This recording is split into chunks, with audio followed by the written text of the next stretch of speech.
جماعت اسلامی کے منتخب بلدیاتی نمائندے تعلیمی معیار کو بہتر بنانے کے لیے کوشاں ہیں۔ مستقبل کے معماروں کو بہتر تعلیمی ماحول فراہم کرنے کی کوشش کی جا رہی ہے۔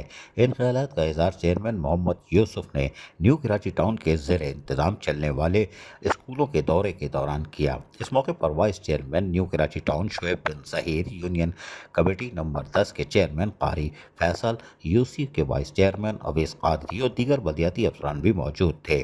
چیئرمین نیو کراچی ٹاؤن محمد یوسف نے سیکٹر 11G شیخ سعدی اسکول میں جاری تزئین و آرائش کے کاموں کا معائنہ کیا۔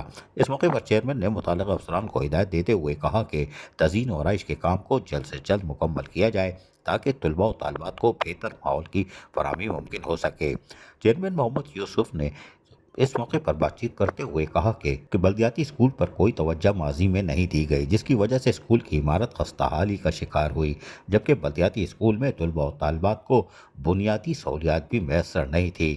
جماعت اسلامی کے نمائندوں کو جب عوام نے منتخب کیا اور ہمیں بھی اختیارات ملے تو سب سے پہلے ہم نے نیو کراچی ٹاؤن میں قائم سرکاری بلدیاتی اسکولوں کا دورہ کیا اور ورلڈ بینک کے تعاون سے ان خستہ حال اسکولوں کی تزئین و آرائش کا کام شروع کیا گیا تھا۔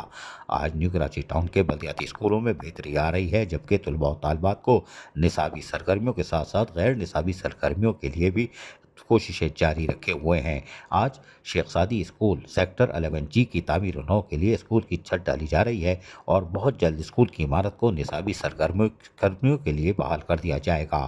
منتخب نمائندے نیو کراچی ٹاؤن کے مسائل کو حل کرنے کے لیے شب و روز مصروف ہیں، حالانکہ پچھلے 10-15 سالوں میں نیو کراچی ٹاؤن کی تعمیر و ترقی پر کوئی توجہ نہیں دی گئی۔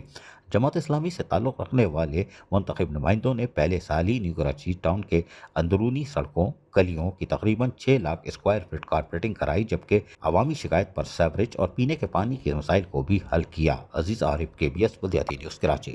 ایسی ہی خوبصورت ویڈیوز فیوچر میں حاصل کرنے کے لیے ریڈ بٹن پر کلک کر کے اور بیل آئیکن کو پریس کر کے ہم سب کے سبسکرائبر بننا مت بھولیے۔